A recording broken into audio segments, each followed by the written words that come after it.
Bueno, Edu, tío, esta semana casi nos quedamos sin uno de los formadores iniciales del Ethos Podcast. ¿Qué te ha pasado, tío? ¿Te refieres a mi voz? Pues nada, tío, yo no sé si tenía una bronquitis o el coronavirus, vete a saber. Y estuve la semana pasada jodido, tío. Estuve la semana pasada uno de los días en la cama que no me podía... O sea, me intenté levantar para tomarme una sopa y no podía. Y de dolor desde el pecho hasta los oídos, no podía tragar y casi no tenía voz. Y entonces teníamos que grabar con Nico, el mítico Nico, que nadie sabe quién es. Teníamos que grabar con Nico la semana pasada y no tenía voz y tuvimos que posponerlo a esta, macho. Y de hecho, y es algo que me gustaría ya sacar para hacer una votación, ya que estamos en el segundo 26 del podcast, otro de los podcasts que queremos hacer es en inglés y queremos, o sea, lo vamos a hacer, digáis lo que digáis en general, pero nos gustaría saber antes qué opináis de que se pueda hacer un podcast en inglés aquí. Vamos a hacer lo que nos salga de la... Exacto. Pero sí. Oye, ya que mencionas a Nico, vamos a hablar del elefante que tenemos en la habitación, y es que por fin traemos al magnánimo Nico, que está por encima de nosotros, como un Master of Puppet con los hilos. Nico, ¿qué tal? ¿Cómo estás? Muy bien, encantado de estar aquí. ¿Qué tal vosotros? Bien. La verdad es que... Joder, tío, yo tenía pensado que dijeras, aquí está Nico y tal y cual, y antes de que dijese él algo, luego que meta el sonido ahí de who the fuck is that? ¿Te imaginas? Sí. No, además hoy es que no quiero alargarme mucho las cositas iniciales porque es que hoy llevamos hoy no tienes gracia, 16 minutos, aparte de eso, llevamos 16 minutos antes de esto hablando de lo que vamos a hablar, así que nos vamos a liar muchísimo. Eso sí, Nico, métenos todo, porfa. Eso ha sonado fatal, todo. O sea, pero qué coño. Fatal, pero muy mal. No sé ni siquiera si que eso sea la broma o cortarlo. En este momento. No. O sea, tienes que dejarlo hasta este momento en el que te digo yo que haces con tu vida diciendo eso. I cheated because I need to. You couldn't make money any other way? Bullshit. Life is this. I like this. Who the fuck is that guy? I feel the need for speed. Buenos días, buenas tardes, buenas noches, dependiendo de cuándo y dónde nos escuches. Como siempre, delante mía, en pantalla, como el 90% de las veces, tengo a Eduardo Berrecheguren. Edu, ¿qué tal? ¿Cómo estás? Muy bien. ¿Cómo estamos por ahí? Muy bien, aquí con tiempo loco irlandés, en el que hace una semana estaba tomando literalmente el sol en la playa y poniéndome crema. Y hoy pues voy con una chaqueta y no saco bufanda porque me parece muy triste a día 16 de junio, la verdad. En Suecia es parecido, pero pasa a lo largo del mismo día.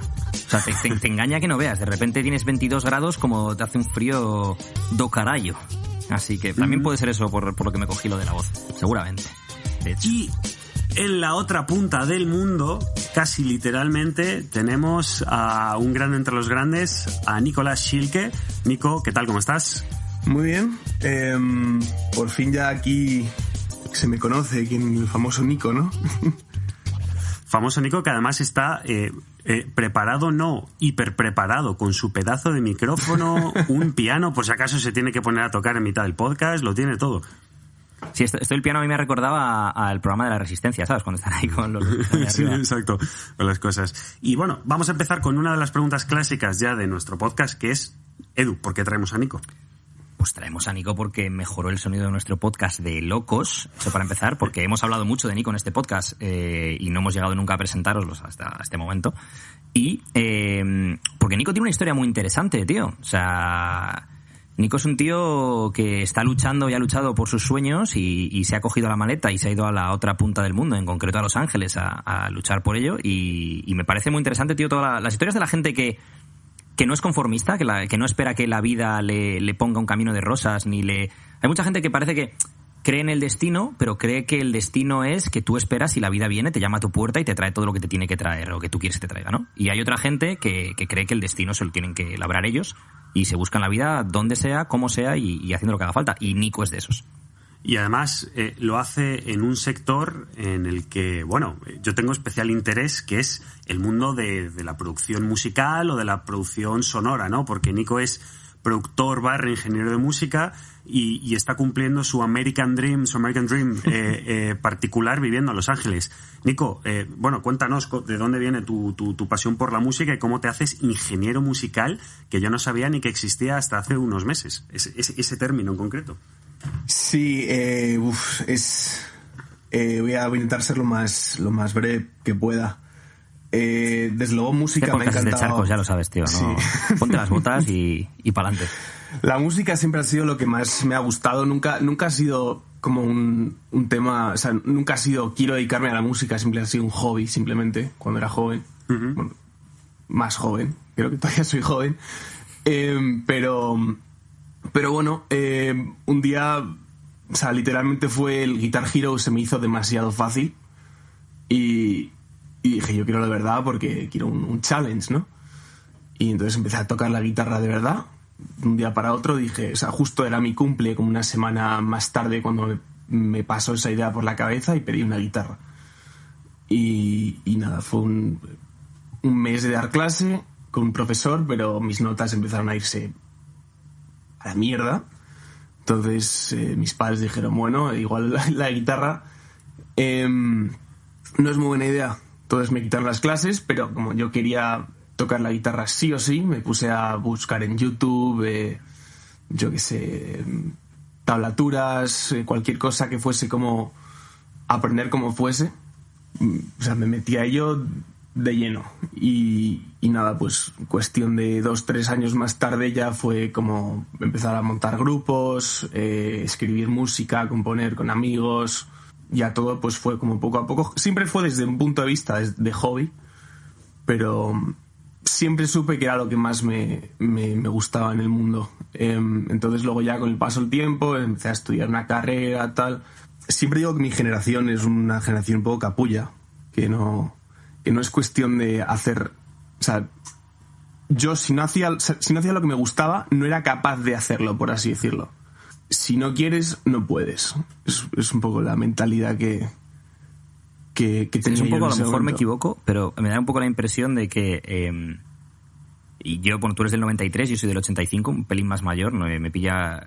Tú justo eres un poco la siguiente generación casi, más, ya no por edad, tanto como por los avances tecnológicos y demás, ¿no? Es decir, yo crecí viendo todos los cambios de internet, del móvil, de tal, de no sé qué, mientras que a ti te pilló todo más de esa generación que ya naces casi con eso, entre comillas, ¿no? Pero sí que me di cuenta, yo creo que ha sido el impacto en todas las cosas de internet, ¿no?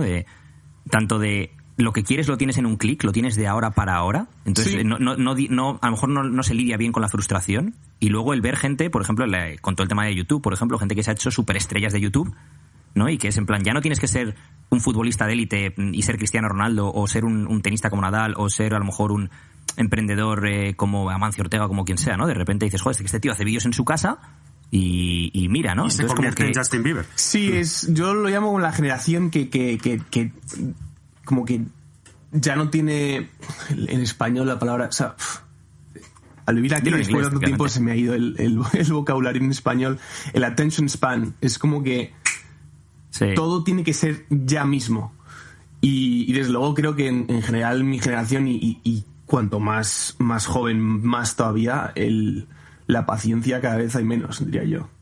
¿Sabes lo que veo yo? Yo lo que veo es que está el lado positivo y el negativo, ¿no? Entonces el negativo sí que es verdad que yo veo que es una generación, sobre todo, y más los que son más del 2000 incluso, se frustran muy rápido, tienen poca paciencia, tienen lo que dices tú, ¿no? El attention span es inexistente, lo quieren todo de ahora para ahora y tal, ¿no? Pero por otro lado, probablemente sea la generación más creativa, o al menos la que ha tenido más libertad para desarrollar esa creatividad por todo lo que el mundo te ofrece ahora, ¿no? Las barreras que tienen son ínfimas. Al final tú puedes acceder a cualquier tipo de información, de cualquier tipo, a cualquier precio, la gran mayoría de las veces incluso gratis, y poder desarrollarlo hasta el punto que quieres. El problema es que, claro, que se te abren tantos caminos a la vez que nunca llegas a llegar al final de cada No solo eso, ellos, ¿no? Tú, ahí, a lo mejor corrígeme si me equivoco, pero ahí creo que estás hablando de consumidor de contenido. Yo hablo de incluso... productor de contenido. O sea, es decir, puedes producir contenido, y lo que me mola de todo esto es la democracia de la atención, ¿no? A mí me hace mucha gracia cuando la gente dice, es que no sé quién youtuber, es un payaso y no sé qué, y no hace nada con su vida y gana no sé cuánto. Es en plan, bueno, gana no sé cuánto porque millones de personas les interesa ver lo que hace este tío o esta tía. Si no hubiera millones de personas interesadas, no pasaría eso. Mientras que antes, las barreras de entrada te las ponía el productor de televisión que te diese la opción de entrar en tal programa o en tal otro o no, ¿no? A través de unos castings y una serie de barreras, cuando ahora tú coges y te vas a Instagram, te vas a YouTube, te vas a TikTok, te vas a donde te dé la gana, y es el público el que te abre la barrera, o sea, el que decide si tú subes arriba o no, ¿no? Mi pregunta es, y Nico, tú que estás un poco más metido en este tema, en esta industria en concreto, ¿crees que estas barreras tan abiertas se van a cerrar en algún punto? Os pongo un ejemplo. Me lo llevo al cine, que es de lo que entiendo yo. Hasta los años 70, el mundo de la industria del cine en Estados Unidos había siempre sido más o menos el mismo, ¿no? Pues películas estilo Casablanca, películas de grandes estudios, ¿no? Y hubo un breve pequeño periodo de tiempo en los 70 en el que Scorsese, Romero, toda esta gente, Spielberg, decidieron emprender por su cuenta y los estudios viraron hacia ellos y les dieron el poder durante 5, 10 años como mucho y empezaron a crear un montón de películas que se salían de lo que se estaba haciendo en la industria. ¿Qué pasa? Que en cuanto los que estaban ya en la industria entendieron cómo funcionaban esto, recuperaron el control muy pronto y ahora vemos que evidentemente ya incluso cuando haces una película con Netflix la firma Netflix y después el propio director, o sea, primero es Netflix y después el director. ¿Hacia dónde vamos, no? Entonces, ¿crees que la industria del entretenimiento, véase TikTok, Instagram, YouTube, va por ese camino o va a seguir habiendo esta libertad que nos encontramos ahora? Yo lo que creo, y sobre todo, o sea, basándome en lo que veo por experiencia, es el factor más influyente a la libertad que pueda tener un proyecto es el presupuesto del que dispone el proyecto. Y cada vez hay menos necesidad de presupuestos grandes. Entonces cada vez hay más libertad para hacer cualquier tipo de proyecto. Desde si eres un creador de contenido en redes sociales, si tienes un móvil en la mano, es lo único que necesitas. Con que tengas un mínimo de creatividad, aprendas de las personas adecuadas, que en YouTube hoy en día tienes todo lo que quieras, con que tengas una cámara, paciencia y pues le metas horas de trabajo, puedes crear cualquier cosa que tenga un éxito increíble. Paranormal Activity, por ejemplo, creo que se hizo con un presupuesto de $10,000. No es más que una cámara una cámara así viejilla, como típica de vídeo. Saw, ¿os acordáis de Saw, la que era super gore? La primera se hizo con un presupuesto tan bajo que uno de los artistas, uno de los actores, era uno de los que iba a ser el productor de la película. Diciendo, oye, que nos falta el segundo protagonista, que no hay pasta. Justo. Lo mismo. Yo creo que uno de los mayores innovadores de los últimos años en el cine, Guy Ritchie, Lock and Stock, o sea, Lock, Stock and Two Smoking Barrels, fue de bajo presupuesto y era un peliculón. Y es el cómo cuentes tú la historia, ¿no? Más que luego los gráficos o como tengas. Y a nivel de redes, hay un chaval, tío, que se llama Manuel Güedo, creo que se llama, que ¿habéis visto este tío que se graba él y todos los personajes, cuenta historias, ¿no? Y todos los personajes de la historia es él mismo. Él es el profesor, el alumno el otro alumno, el tal, no sé qué, tal, y se va grabando desde distintos puntos. Pero es que lo cuenta muy bien y lo hace el tío con su móvil. O sea, eso es un móvil y un tío haciéndolo todo. Sí. A ver, este tío, yo le sigo mucho y es actor, ha estado actuando para ser actor, estudiando, es decir, es un tío que se ha formado en cine, se está formando en cine y claro, ves la narrativa de esos vídeos de 2 minutos y dices tú, pero qué cabrón con un móvil, cómo te cambia el plano, cómo te gira por aquí, cómo te lo lleva, es muy bueno el cabrón. Sí, luego además... Nico, vamos a hacer un poco flash forward para adelante. Ay, perdón. Sí, que antes le hemos cortado a Nico, tío, cuando hemos ido a la parte de lo de la tension, span y la frustración, entonces me molaría un poco que siguiese por la rama en la que estaba él antes, ¿no? Cuando hablaba de que tiró con el tema de la guitarra, pues parece como que... Eso es a lo que va. Si hay algo que no... Solo voy a hacer aquello en lo que yo quiero hacer, ¿no? Y lo demás como que parece que soy incapaz de hacerlo. Soy incapaz de estudiar porque lo que me mola es la guitarra, ¿no? Incapaz hasta cierto punto. O sea, también tenía una mentalidad hace años que no era maduro pensar hoy en día, si tengo que hacer algo, lo hago y no me queda otra y por cojones tengo que hacerlo, pero en su momento, en la mentalidad de chaval, así creciendo pues, sin ningún problema realmente, sí que era, pues, si no me gusta, no lo voy a hacer. Me parece brutal, te voy a cortar rápidamente con una cosa, sin ningún problema. El tener una red de seguridad. Cuando no hay red de seguridad, cuando tienes que pagar las facturas y tienes que tal, la cosa cambia. Y eso es una cosa de la que mucha gente no habla o no se da cuenta, o mucha gente de chavales, ¿no? Sobre todo, lo que no ven es eso. Es claro, cuando tienes las facturas pagadas, tienes un techo, tienes la comida y tienes tal, y hemos pasado por eso todos. Las decisiones, no tienes skin in the game, no hay pellejo en el juego. Tomas las decisiones sin que haya una posible penalización. Justo, es algo que ojalá de alguna manera se pudiese transmitir a la gente cuando es todavía joven, pero bueno, o sea, también según cada uno de la vida que tenga es más capaz o menos capaz de darse cuenta de eso.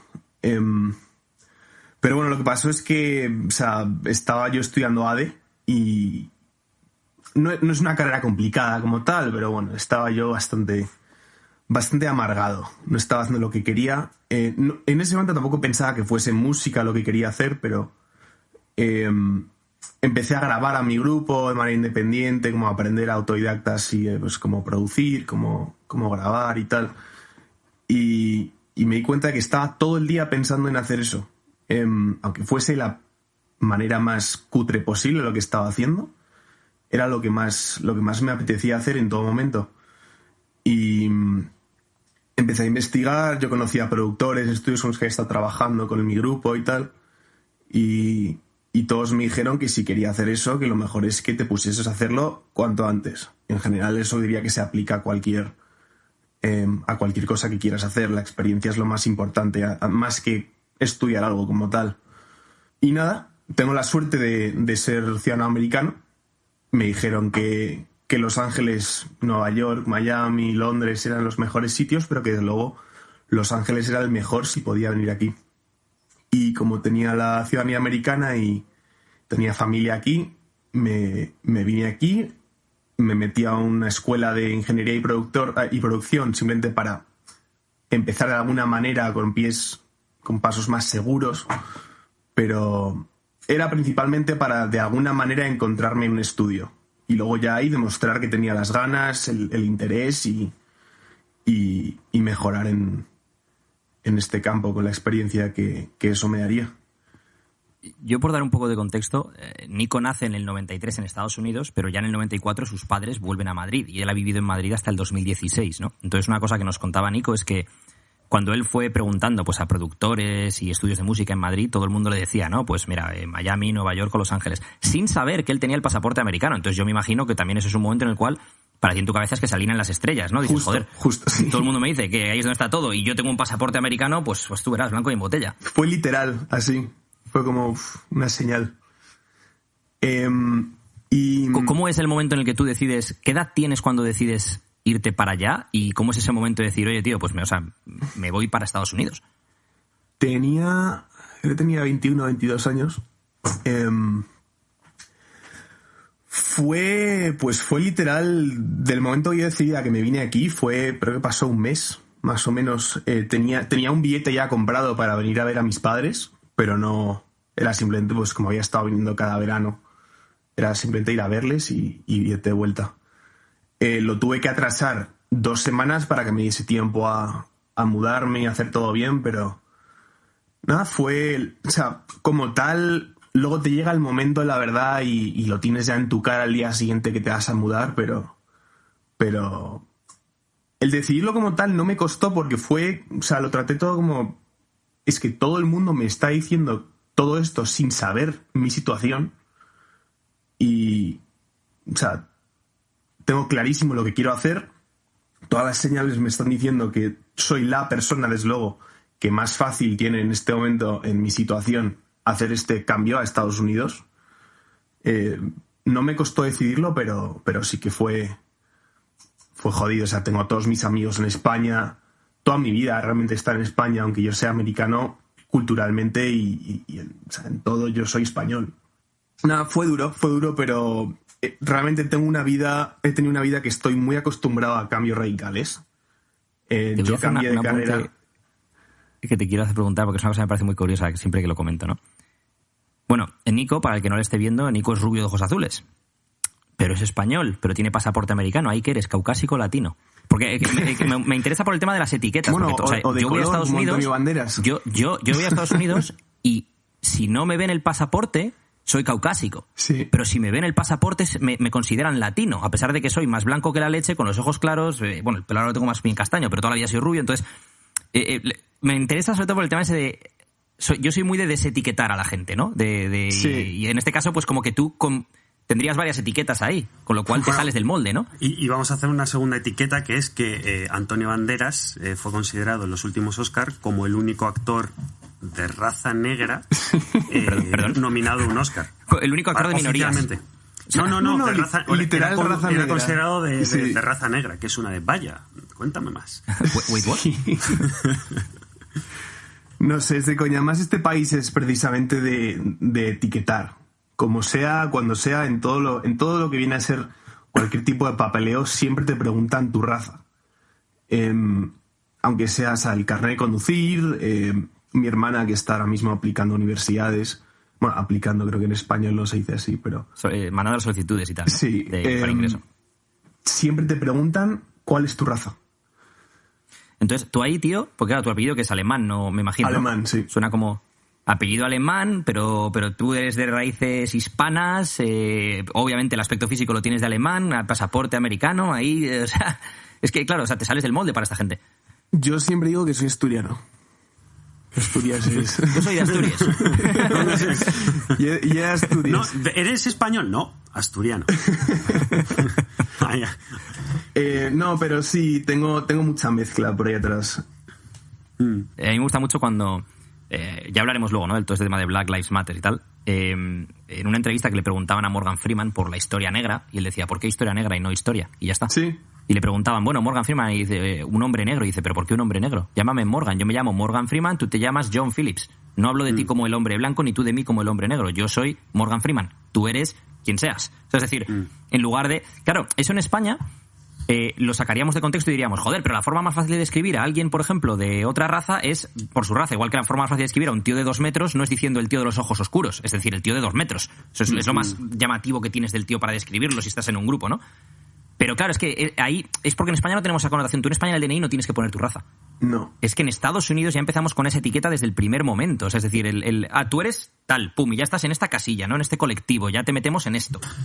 Yo creo que deriva mucho de la historia de Estados Unidos. Al final es un país que ha estado fragmentado por muchísimos lados desde su fundación. Es decir, la fundación de Estados Unidos viene desde personas de Holanda, personas de España, personas de Inglaterra, personas que ya estaban, los indios americanos.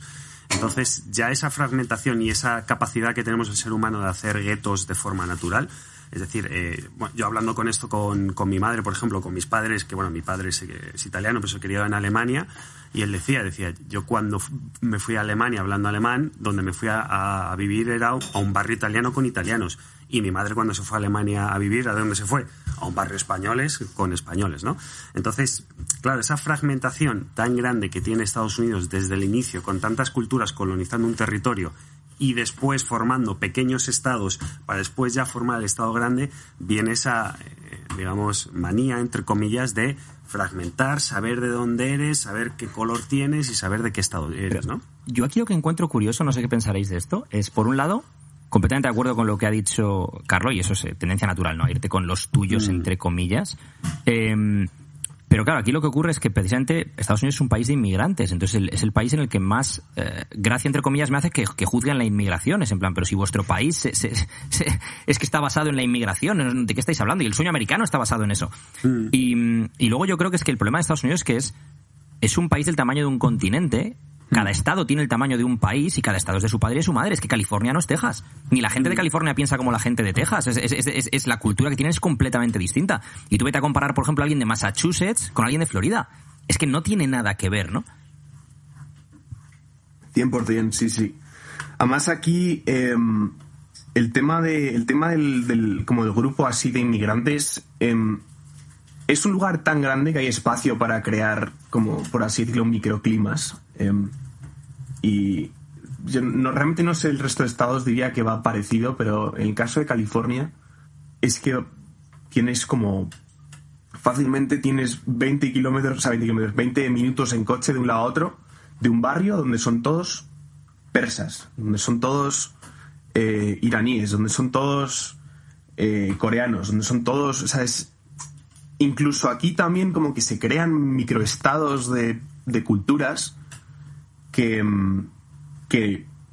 como que fomenta todavía más el tema de etiquetar a alguien por la raza.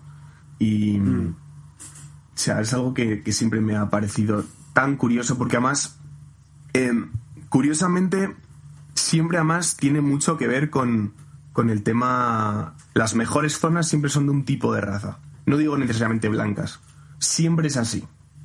Eso me llama mucho la atención. Y no es por un tema de racismo necesariamente, sino que... bueno, aquí creo que me estoy metiendo en un pedazo de charco.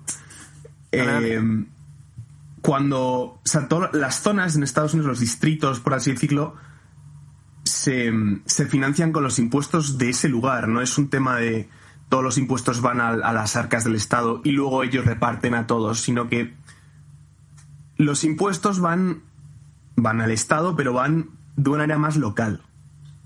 Entonces, una zona que le va mejor nunca va a contribuir. Está ya dentro del círculo. Claro, es que como los impuestos de Beverly Hills no van a Stockton. Para el que no conozca tal, o sea, Stockton es una zona más chunguilla de Los Ángeles, mientras que Beverly Hills, todo el mundo sabe lo que es Beverly Hills, ¿no? Sí. Igual una cosa así, pues a nivel, pues, la policía o todo lo que es a nivel federal sí que se reparte a nivel general, pero high schools, todo ese tipo de historias, no. Justo, que eso es al final lo que mejoraría la situación de esa zona. Eso es.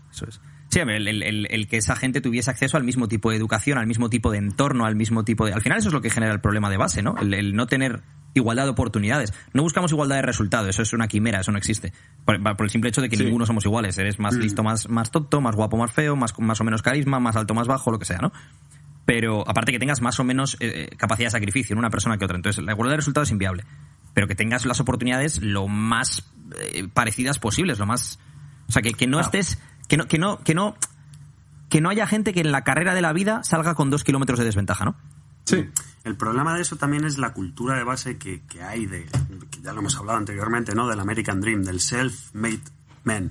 Entonces, si tú llegas ahí arriba es porque tú mismo te lo has buscado, porque tú has sido capaz. Pero claro, no todo el mundo es capaz de llegar ahí arriba o de trepar todas las escaleras que tienes que llegar para al menos tener una vida base, ¿no? Gente que parte de muy, muy abajo simplemente por el lugar en el que naces y con la raza en el que naces, ¿no?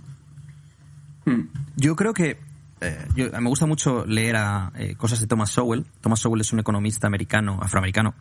Es libertario, ¿no? Y muchas de las cosas de las que habla, pues le gustan pues mucho ver simplemente las estadísticas y los datos, ¿no? O sea, más que hablar de... O sea, él dice que él era muy de izquierdas de joven y luego pasó a ser más, no de derechas, porque los derechas son conservadores, más libertario con los años por los datos, porque empezó como economista a examinar los datos, ¿no? Y por ejemplo, con el tema de los negros en Estados Unidos, si alguien se ofende porque diga los negros, hoy en lugar de decir afroamericanos, pues lo siento mucho, es igual que si digo los blancos o los asiáticos.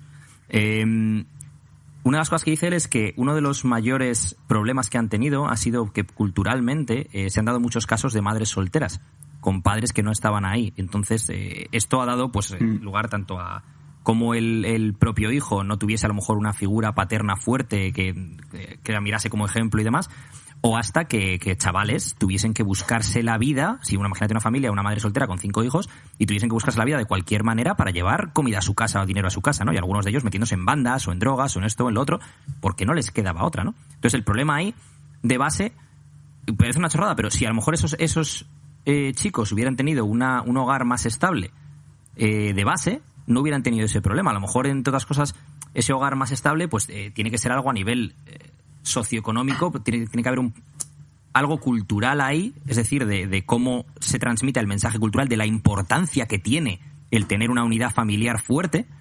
Y luego a lo mejor lo que decía Nico, ¿no? Claro, si tú creces en un barrio en el cual ya de por sí el instituto al que vas está lleno de pandilleros, está lleno de esto, está lleno de lo otro, porque no se están poniendo recursos ahí, pues las probabilidades de que tú acabes ahí metido son altísimas. Tanto tú como yo, como el que sea que nazca en esa situación, ¿no? Mira, hay una película cojonuda que vi además hace una semana o 2 semanas, que es Moonlight, que además es la ganadora del Oscar, el mítico Oscar que le dieron el Oscar a La La Land, y a los 30 segundos dijeron, oye, mira, que es que me he equivocado. Y habla justo de eso, ¿no? De un chico negro en un barrio de Los Ángeles, creo que puede ser. No, creo que es por Miami, o Florida. Miami, eso es, sí. No sé si Miami, pero Florida es lo... Eso es, que es un chico que es gay, que de pequeño además es eminentemente gay. Ves, hay un fragmento de la película donde de pequeño la única forma que le ves sonreír en toda la mitad de la película es bailando, ¿no? Y expresándose, y ves como el único camino que él tiene para que le respeten es reventando una silla del instituto en la espalda del tío que le acaba. Entonces ves el flash forward adelante, que es 20 años después, y acaba siendo aquel macarra que va vendiendo droga por la calle, ¿no? ¿Por qué? Porque, claro, estaba condicionado a ir eso. La única vía que él sabía que podía ir era esta. ¿Cuál voy? Por esta. evidentemente, ¿no? Me voy a meter en un charcazo ahora, pero que os va a molar. Ayer estuve leyendo, tío, y lo compartió Bret Weinstein, lo retuiteó en Twitter a través de otra persona, y contaban cómo soldados americanos que fueron capturados en campos de concentración chinos llegaron a dar información a los chinos sobre el propio ejército americano y sobre otros soldados, como no había pasado nunca en ninguna otra situación bélica con Estados Unidos, ni en campos de concentración japoneses, ni vietnamitas, ni tal, ¿no? Y contaba que la situación era la siguiente. Y esto es no sé cómo llamarlo, ¿no? Pero a mí me gusta llamarla la teoría de las líneas, que es que tú, por ejemplo, tú no pasas de no agredir nunca a nadie a matar a alguien a sillazos. Tú primero le das a alguien un empujón, lo siguiente es un tortazo, lo siguiente es un puñetazo, luego te pego una patada, luego ya te pego cuando estás en el suelo. Es decir, vas rompiendo barreras en tu cabeza de lo que eres capaz de hacer o de quién eres tú como persona, ¿no? Es decir, tú, una persona que nunca ha tenido un contacto violento, no puede verse a sí misma ejerciendo mucha violencia, pero cuando ya has pasado del punto 0 al 1, del 1 al 2, del 2 al 3 llegas al 7, o al 8, o al 9, ¿no? Pues con los soldados estos lo que hacían es que en lugar de intentar pedirles desde el principio con tortura, con historias secretos sobre americanos o sobre otros soldados o lo que sea, lo que les decían era dime cosas que no te gustan de tu país, cosas que no son bonitas. Y el otro decía, pues bueno, pues vale, pues no sé qué y esto y lo otro, vale, y ahora quiero que me lo pongas aquí por escrito y me lo firmes. Sí. Y el tío lo cogía y lo firmaba. Y otra cosa que le decían es, dime cosas del comunismo que no están tan mal. Bueno, a ver, una cosa que no está mal de lo que hacéis es esto y lo otro. Y en cuanto a la persona, de forma voluntaria, daba esos pasos, el siguiente paso es que se sentía, pues eso, se identificaba con eso que había dicho, y entonces ya era capaz de hacer críticas a su gobierno aún más fuertes. O decir cosas del comunismo aún más positivas. Hasta que llegaba un punto en el cual se sentía a sí mismo como un informador del enemigo. Pero ellos mismos habían cogido ese rol de forma voluntaria. Nadie les había forzado físicamente a hacer, ¿no? Entonces, es un poco... si lo llevamos esto a lo que has contado, por ejemplo, de la película esta, o cualquier persona que se críe en un gueto, probablemente cualquier chavalín de 6 o 7 años que se cría en un gueto no quiere dar en un futuro tiros a nadie y ni vender droga ni tal, ¿no? Pero vas dando pequeños pasos, vas normalizando situaciones hasta que acabas en un punto de no retorno, de esto es quien tú eres, se convierte en parte de tu identidad, y cuando se convierte en parte de tu identidad, pues ya el límite al que eres capaz de llegar es completamente distinto, porque ya no es... O sea, si tú, por ejemplo, dices, yo soy una persona no violenta, eso es como parte de tu identidad, te va a prevenir de hacer determinadas cosas. Pero, por ejemplo, una de las cosas que podemos ver ahora es gente que, no, yo no soy violento, pero justifico la violencia respecto a esta situación. Y entonces les lleva eso a cometer actos de violencia. Y un acto de violencia que sea menor, pues te puede llevar a un acto de violencia mucho mayor, ¿no? Vas pasando líneas, como el ejemplo clarísimo que a mí, mis padres toda la vida, ¿no? Con el tema de las drogas. Me decían... no fumes porros nunca, tal, no sé qué, esto y lo otro. ¿Pero por qué tal? No sé cuántos, tampoco es para tanto, tal. Nadie ha empezado a tomar heroína así lo primero que han hecho. Todo el mundo empieza por la misma, the gateway drug, ¿no? Todo el mundo empieza por lo mismo, todo el mundo empieza con la marihuana y luego ya de ahí... Y el tema es que, claro, cualquiera que acabe en la heroína empezó con la marihuana, lo que pasa es que no todos los que empiezan con la marihuana acaban en la heroína, ¿no? Pero es un poco ese tema llevado a que tú nazcas en un entorno, en una situación en la cual seas mucho más propenso a eso, por ganarte el respeto de la gente de tu barrio, por no ser la víctima, por poder llevar dinero a casa, por poder lo que sea, ¿no? Y que te lleve a una situación en la cual pues estés pues, en una desventaja que te lleva a lo que sea que te lleve. Sí, me llama la atención lo que has dicho, el tema de los soldados estos. O sea, no deja de ser una especie de psicología inversa, como empezaron a conseguir esa reacción de ellos también. Pero, o sea, estás diciendo que ellos estaban, al final, voluntariamente, ellos ya como que, por así decirlo, estaban como con el cerebro lavado y eran... como que contribuían a los chinos, dices. Sí, es que los pasos que hubo fue primero lo que os he comentado, ¿no? De critica algo de tu gobierno, lo que sea. Pues critico que no me gusta la administración de Reagan porque no sé qué, o la de no sé cuántos. Vale, dime algo positivo del comunismo, Luego creo que el paso intermedio fue que hicieron una especie como de concurso de escritura entre presos de los campos. Y entonces ese concurso de escritura lo tenían que valorar los mandos comunistas o lo que sea. Entonces era sobre que hablases de lo bueno que era el comunismo o lo malo que era el capitalismo o lo que sea. Entonces, claro, ahí ya había un premio de por medio, en el sentido de en los que escribían eso, que ya habían pasado una serie de barreras, ya querían ser el que ganaba el premio. Y el problema es que esto también lo utilizaban a través de las radios, creo que era de los campos de concentración. Si tú, por ejemplo, imagínate, tú, Nico, escribes un no sé qué y lo firmas, luego a través de la radio del campo dicen, esto es lo que ha escrito Nico Schilke. Claro. Y los demás lo escuchaban, ¿no? Entonces... Y los demás lo escuchaban. Y eso les llevaba también a otros a decir, joder, pues yo también estoy dispuesto a decirlo. Y a ti a absorber esa identidad de yo lo he dicho. Entonces, hasta que llega un momento en el cual te han lavado el cerebro como una especie de síndrome de Estocolmo, ¿no? En el cual tú dices, joder, o sea... ahora me piden que les dé información sobre no sé qué y la tengo y es que yo estoy de acuerdo con esta gente, con esto y con lo otro, y no estoy de acuerdo con mi país con esto. O sea, de repente pasas del blanco y el negro a la escala de los grises y te manipulan esos grises, ¿no? Hay algo que a mí me encanta y lo aplico mucho cuando intento hacer análisis de cualquier cosa, sobre todo de política, ¿no? Que es la normalización. Al final esto es normalizar poco a poco una situación que cada vez está siendo más grande, pero claro, como no normalizas que estás en 0, que pasas a 100, vas normalizando esos mini pasos de 10 en 10 en 10, se va haciendo, y al final no es otra cosa que la maravillosa capacidad de supervivencia del ser humano, la adaptación. Si hace 10.000 años o X miles de años lo que conseguíamos era pequeñas adaptaciones que nos conseguía hacernos la raza que iba sobreviviendo y que iba imponiendo sobre el resto, lo seguimos haciendo ahora con estas pequeñas cosas, y me parece... Vamos, una lectura cojonuda de cómo el ser humano es capaz de normalizar cualquier cosa e intentar sacar ventaja debido a esa normalización. Adaptarte a lo que sea, sí. Exacto, sí. Sí, al final es un... Dime. Acaba y ahora No, que al final el tema de normalizar a nivel político en todo el mundo es un gran problema que tiene al final cualquier votante a la hora de votar a alguien. Como que ya hay ciertas cosas que es capaz de ignorar de la persona que está votando, sea quien sea, es el partido que sea, es como... Lo hemos llevado todo a tal punto que todo el mundo dice, ya, pero roban todos. Sí, justo. Sí. Bueno, vamos a dar un paso al lado y vamos a volver a Nico, si os parece. Una última. Otra, otro charco. Ya lo dejo con la política. Es que yo he visto una frase de Thomas Sowell muy buena también, que decía, hablaba de, cuando alguien quiere lo mejor para ti, te dice la verdad. Cuando alguien quiere lo mejor para sí mismo, te dice lo que quieres oír. Y acababa la frase diciendo, acuérdate de esto con todos los líderes políticos y de etnias, ¿no? Sí. Es decir, por ejemplo, el líder de los demócratas va a decir lo que cree que el público demócrata quiere escuchar, no lo que él crea. El líder de los republicanos va a decir lo que él cree que los republicanos quieren escuchar, no lo que él crea. Lo mismo pasará en España, ¿no? Es decir, los líderes de Podemos dirán lo que creen que sus votantes quieren escuchar, los líderes de Vox los que creen que sus votantes quieren escuchar, porque, por ejemplo, hay una cosa que me llama mucho la atención de Vox, es que se pongan a hablar de los toros. ¿Y a quién cojones le importan los toros? O sea, quiero decir, es ¿por qué metes eso en tu programa político? Pues porque en su cabeza pensarán que hay mucha gente de sus votantes que quieren defender la tauromaquia y por eso se meten en un berenjenal que yo no acabo de ver el por qué, ¿no? Pues será por eso, me imagino. Al final es un nicho de votantes y si no está cubierto por alguien, quien lo coja antes se vaya a esos votantes. Ellos lo que pensarán, me imagino, será el tipo de votante que tengo yo, o bien está a favor de la tauromaquia, o bien no le importa la tauromaquia como tal. Es decir, no voy a perder votantes por decir esto de los de mi lado, y sí que voy a ganar votantes férreos que a lo mejor no se irían al otro partido que está más o menos en mi lado y...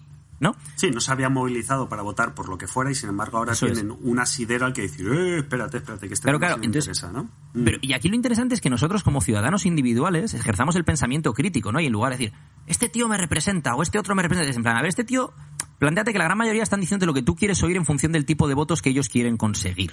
Y a partir de ahí, pues mira a ver si las políticas que dicen que van a defender realmente son defendibles, realmente son aplicables y si tú crees en esas políticas o no. Pero el problema que tenemos a nivel político, y esto yo lo he dicho en mi Instagram un par de veces, es que no podemos votar a individuos.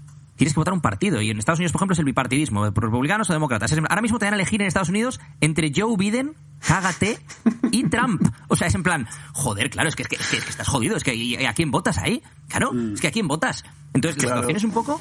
Yo lo hablaba con el tema de los ministerios, ¿no? Si aquí en España, por ejemplo, te dijesen, oye, tío, pues para el Ministerio de Economía o el de Industria o de tal, imagínate, Marcos de Quinto, que antes estaba en Ciudadanos, ahora ya se ha ido de Ciudadanos. Joder, es que Marcos de Quinto, ese tío fue el vicepresidente de Coca-Cola a nivel mundial. Fue el presidente de Coca-Cola España un montón. Es que ese tío está más que preparado para ese puesto. Y a lo mejor le votas a él, aunque no votarías a Ciudadanos. Y a lo mejor coges y dices, hostia, pues para ministro de Exteriores me gusta... ¿cómo se llama este del PSOE? Borrell. Me gusta Borrell. Y a lo mejor no votaría al PSOE y voto a Borrell. Y el problema que tenemos es que tú ahora mismo tienes que votar a una lista cerrada que es un partido. Vota a ese partido. Y ese partido elige a quien le dé la gana. Y los eligen ellos, no tú. En lugar de decir, no, yo quiero votar a esta persona. Porque si tú pudieses votar a una persona en concreto, a un ministerio, por ejemplo, esa persona tendría que responder a título individual de sus decisiones. Es decir, si el Ministerio de, por ejemplo, de Sanidad la caga, responde el ministro de Sanidad ante eso, él a nivel individual en las siguientes elecciones, en lugar de que tenga que responder ante eso a lo mejor el ministro de Defensa o el ministro de Educación, porque están en el mismo partido, pero ellos han hecho un trabajo de puta madre en su parte.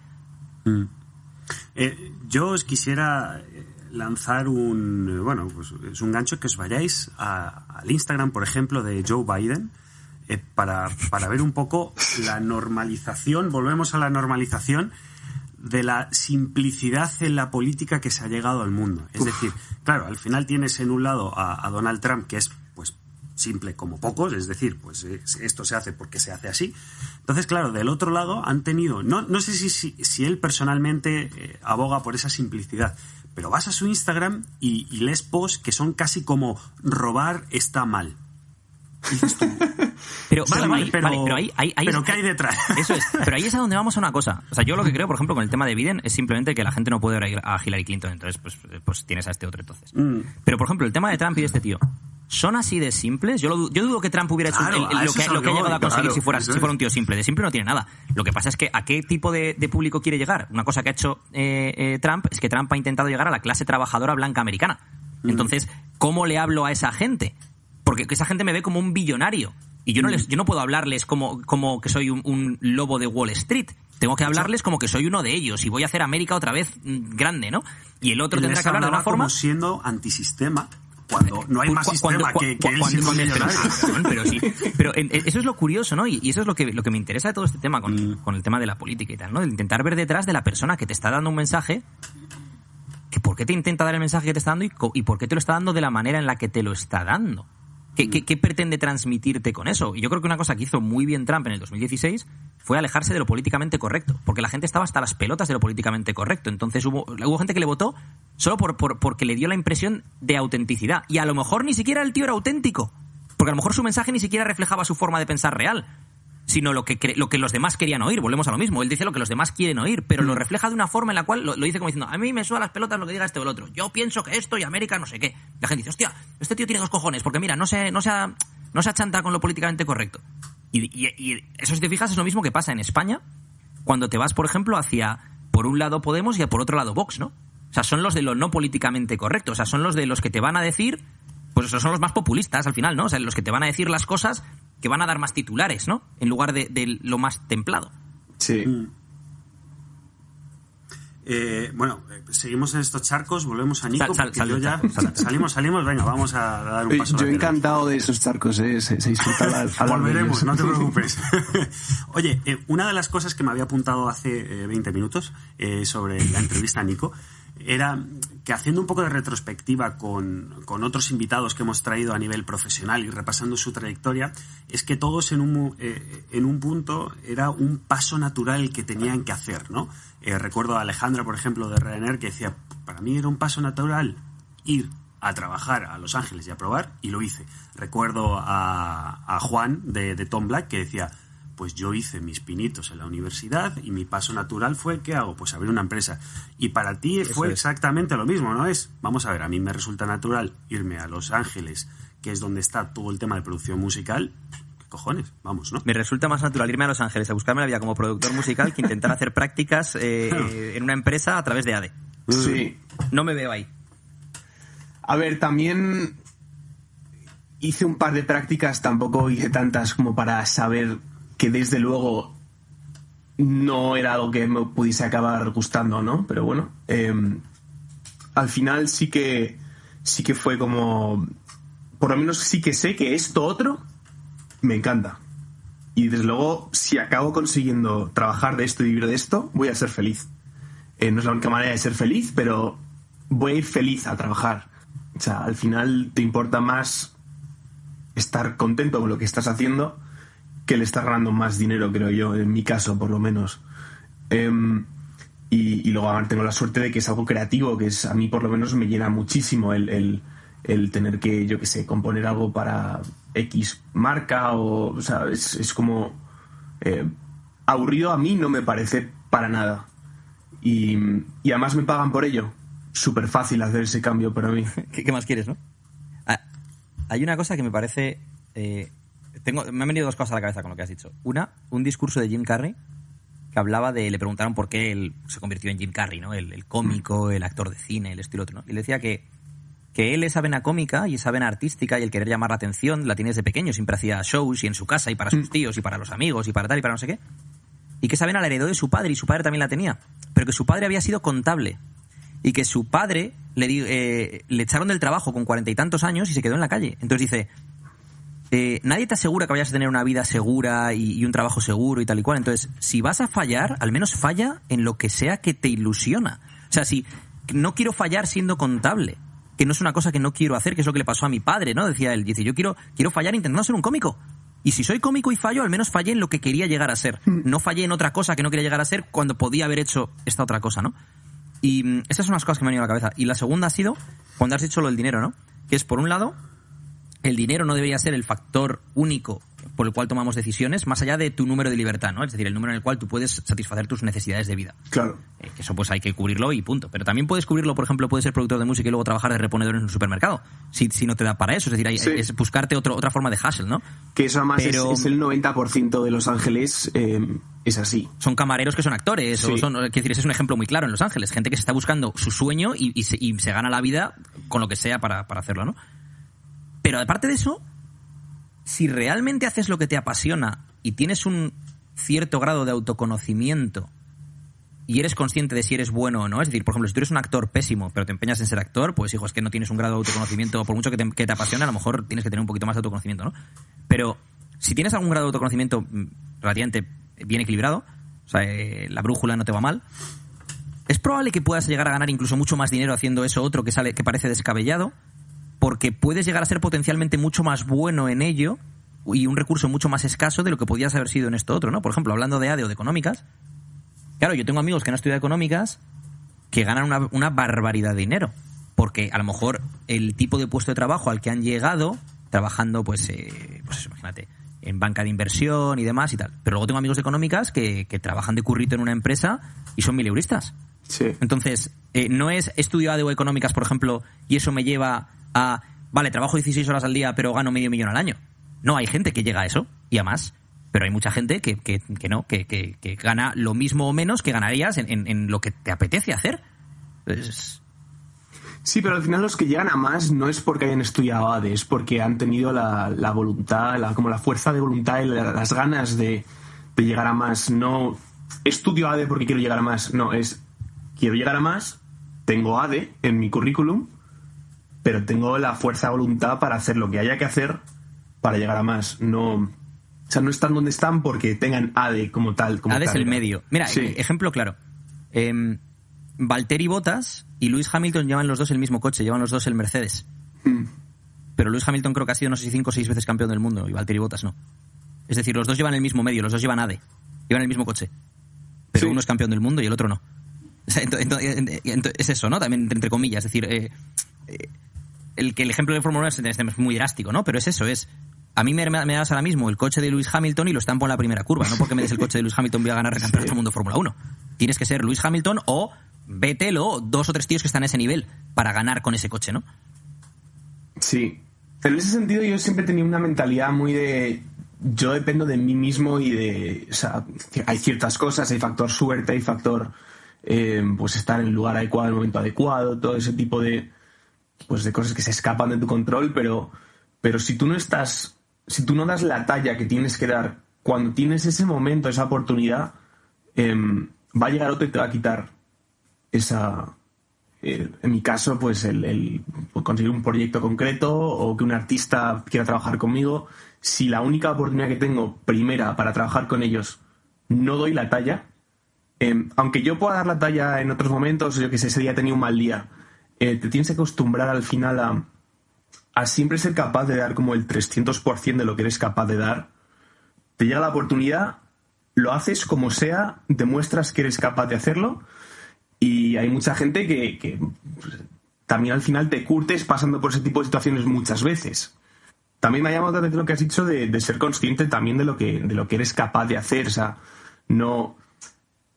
Yo sabía perfectamente que como estaba en el momento que decidí venir a Los Ángeles, no estaba en un lugar no, mañana mismo puedo trabajar con, yo qué sé, con Justin Bieber. No, sé perfectamente que no tengo esas capacidades todavía, pero sí que me veía capaz de, en algún momento, en el medio o largo plazo, tener como el talento necesario para que si se me da esa oportunidad de trabajar con él, dar la talla. Entonces ser consciente, sin vivir en un mundo fantasioso, de oye, quiero ser actor, creo que lo puedo hacer. No es que quiero ser actor porque me gusta la vida del actor, no es quiero ser actor porque creo que puedo ser actor. Y eso se aplica a todo, en general. Estoy de acuerdo. Una de las cosas que más me gusta a mí personalmente es cuando conozco a una persona nueva, nos estamos presentando y le digo, ¿a qué te dedicas? Y me dice, soy X. Y yo le digo, ¿qué significa ser eso? Y empieza, bueno, en teoría, digo, no. Cuéntame tu día a día, ¿en qué consiste, ¿no? Esas entrañas, ¿no? ¿Cómo es un día a día de un productor musical de Los Ángeles? ¿Cómo es tu día a día, Nico? Pues depende de lo que sea el proyecto como tal, pero al final una sesión media normal con un artista es entráis los dos, muchísimas veces ni siquiera conoces a la otra persona. Ahí está esa primera vez que la conoces, el impresionarla a la persona, al artista, al grupo, lo que sea. Y bueno, suele ser, pues, os enseñáis lo que habéis estado haciendo antes, últimamente, o las cosas que tú quieres. Al final, si vas a trabajar con un grupo, por ejemplo, de death metal, no le pones lo que has hecho de pop, ¿sabes? Pero hay como un breve momento ahí de conocerse, si nos conocéis, intentar pues conectar como personas y nada, luego pues según lo que sea que estéis haciendo, a lo mejor habéis quedado en empezar a crear música, o a lo mejor estás queriendo, pues por así decirlo, producir. Sería hay muchas maneras de producir, pero lo más habitual es como dar tu toque, dar como como lo que a ti te gusta que suene la música, pues aplicarlo a la idea del artista, que al final van a ti por eso, tienes un gusto musical y quieren coger, pues como que quieren como pescar de tu cerebro para que influyas en sus ideas. Y estás en un estudio con ellos, si conectáis, empezáis a crear música, suele ser una idea a través de que la empieza el artista, y también parte del productor es un poco psicológico el saber cuándo tienes que dejar que el artista tome el control absoluto de lo que está pasando o empezar a influir, que al final también es cuestión de gusto, pero bueno, al final los que son muy buenos es pues porque su gusto es el que le gusta a la gente. Si todo va bien, al final del día salís de ahí con una demo de una canción o con una canción ya acabada, y ya pues si ha ido de puta madre con el artista, pues lo normal es que vuelves a trabajar con ellos más veces. Eso es así muy resumido. No tengo... Me parece brutal porque es un poco el concepto de brainstorming, el concepto de la pelota y la mermelada que hablábamos Alberto y yo cuando lo del boli y el café, ¿no? Que es el concepto de la pelota y la mermelada es que te imagines una pared llena de mermelada y entonces tú tienes una pelota. Entonces, cuando tú coincides con una persona con la que estáis en la misma sintonía, la misma onda, pero tenéis experiencias y vivencias distintas, tú tiras la pelota y cuando esa pelota rebota en la pared, cuando vuelve llena de mermelada, y esa es la mermelada de la otra persona. Entonces, esa pelota ya no es la misma pelota, es decir, esa idea se ha embadurnado de lo que la otra persona le ha añadido a esa idea, y así indefinidamente, ¿no? Mientras sí, es un back and forth constante. Eso es. Y si estás con una persona que no tiene eso, tiras la pelota y la pelota se va a tomar por culo y se pierde. Entonces, esa idea no va a ningún lado, ¿no? Y yo me imagino, ahora que has dicho eso, me ha venido a la cabeza gente como Enrique Iglesias o como Madonna, que se han reinventado indefinidas veces a lo largo de su carrera, y eso será a través de los productores musicales con los que se han juntado, ¿no? Es decir... Claro, se han rodeado de un equipo de gente que les ha hecho... Que no digo que sean los que tienen a su alrededor los que le han hecho cambiar, pero a lo mejor ha llegado Enrique Iglesias y ha dicho, oye, tal, quiero un cambio, quiero tirar por aquí, ¿qué os parece? O a lo mejor ha sido directamente una persona, tampoco quiero explotar la burbuja, pero... muchas veces es completamente falso que un artista haya hecho algo. Sí, ha sido a lo mejor a través de los productores y tal, o de la gente con la que empezó a hacer colaboraciones, ¿no? De repente Enrique Iglesias tuvo una época que se juntó mucho con Pitbull y el estilo de Pitbull estaba muy claro y de la forma de hacer música de Pitbull, y antes de eso... O sea, quiero decir, me parece súper potente porque alguien como Enrique Iglesias o como Madonna, Madonna ha estado arribísima durante 30, 40 años. Enrique Iglesias lleva 20 años estando ahí y a través de cambiar su estilo de musical mucho. O sea, yo me acuerdo de cuando empezó con la experiencia religiosa, que no le molaba a nadie, su primer gran éxito, yo creo que fue la de Héroe. Pero de Héroe a las canciones que hace ahora Enrique Iglesias o las que hacía en 2010, no tiene absolutamente nada que ver el estilo musical. Nada que ver. Es Enrique Iglesias, pero no tiene absolutamente nada que ver, ¿no? Y eso será la mermelada distinta de gente con la que se ha juntado en el estudio y esto y lo otro y pim y pam y mira lo que sale, ¿no? Sí, completamente de acuerdo. Al final también... No, o sea, no solo es una cuestión de... Porque tú puedes, por ejemplo, no conectar con una persona que tiene, yo qué sé, 5 Grammys. Al final, si no conectas, pasas página y no es porque sea malo, sino porque es que no sois compatibles. En el caso de Enrique Iglesias, al final todo viene siendo como pop latino, lo que ha hecho siempre, pero me pareció muy clave que, no sé, a lo mejor hace como 8 años, más o menos, como cuando cambió otra vez, ¿no? Más o menos. Hasta ese momento tampoco es que tuviese demasiada como influencia latina, como estrictamente música latina. Hizo la de Héroe o la de la canción del ping pong esta, que también esa fue otra canción que también pegó súper fuerte, no sé si acordáis de esa canción. Sí. Ahí no tenía esa influencia latina y luego fue cuando él pasó al... Pues no me acuerdo la canción, pero la de ¿sabes qué os digo? Sí. One Life, con Pitbull. Sí. Y ahí todas las canciones eran, y hubo 3 o 4 que eran todas de ese palo. Y las que ha hecho últimamente, con las que pegó muy fuerte hace un par de años, es distinta a esas, pero sigue siendo ese rollo latino. Sí, empezó con Bailando, el nuevo Enrique Iglesias, diría yo. Bailando, eso es. Sí. Y luego la de... ¿Cuál fue esa? Hace unos años. Súbeme la radio, que este es Súbeme la radio, todo este rollo. Y luego tuvo en su momento la de... ¿Cómo es la de...? Tonight I'm Loving You, que era Tonight I'm Fucking You, pero cambiaron la canción porque eso no era tal. Pero es, por ejemplo, eso fue un cambio, como una inflexión entre su estilo anterior y el estilo latino, pero no acababa de entrar en ese estilo latino. Sí, ¿no? Ahí es una fase de pruebas, que no sé si estaba probando, en plan, voy a sacar esto a ver qué pasa, pero desde luego, pues... Ahí desde luego se puede ver que es una fase en la que está probando equipos de gente distinta. Porque no ha hecho lo mismo con el que hizo Hero, no ha hecho todo lo de bailar. Eso es. O sea, pero eso es lo que me parece brutal, ¿no? Porque es en plan, Enrique Iglesias creo que una cosa que tiene muy potente es la imagen. Tiene una imagen muy potente, aparte de ser hijo de quien es, aunque por lo que tengo entendido no tuvo ayuda por parte de su padre para esto, para nada, pero llevas el apellido. Llevar el apellido es importante, más luego su imagen, más pues y la red de seguridad que hablábamos al principio. Sí, luego los contactos que tendría, porque él se crió en Miami siendo el hijo de Julio Iglesias, luego el tener, el ser y la vida de estrella del pop, que, o sea, que él tiene ese aura, ¿no? De estrella del pop, con Ana Kurnikova a su lado, con tal, todo este rollo, ¿no?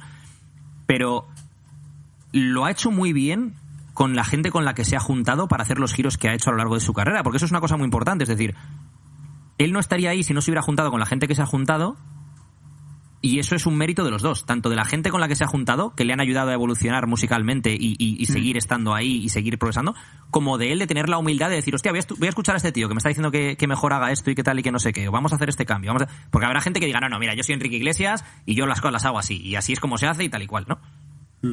Yo sé que, o sea, no hay una respuesta directa a la pregunta que voy a lanzar, pero me gustaría saber la opinión de Nico en esto. A mí siempre me hace mucha gracia los dos estilos de grupos o de músicos que hay, ¿no? Que tenemos por un lado el estilo Metallica o Fito y el estilo Linkin Park, ¿no? El estilo Metallica o Fito es gente que lleva tocando más o menos lo mismo más real, ¿no? Durante 4 años o durante 40 años, que sabes que suena la canción y dices Metallica. Seguro, no sé si son ellos, pero suena a Metallica.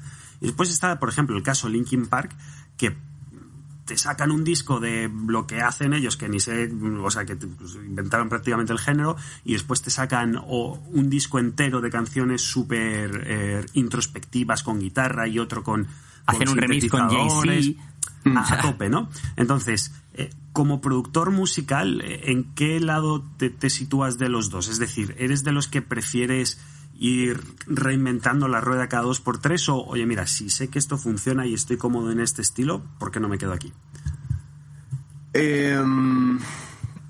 sea, me estás preguntando si yo me quedaría en estilo que yo encuentre que me guste y no cambiaría.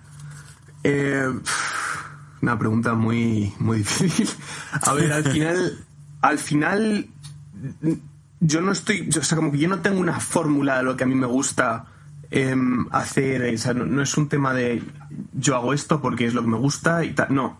Al final, si quieres ser un buen productor, desde luego tienes que no digo que yo lo sea, pero tienes que al final adaptarte a la situación en el momento, en lo que haya que hacer, lo que sea necesario para que salga el mejor producto posible.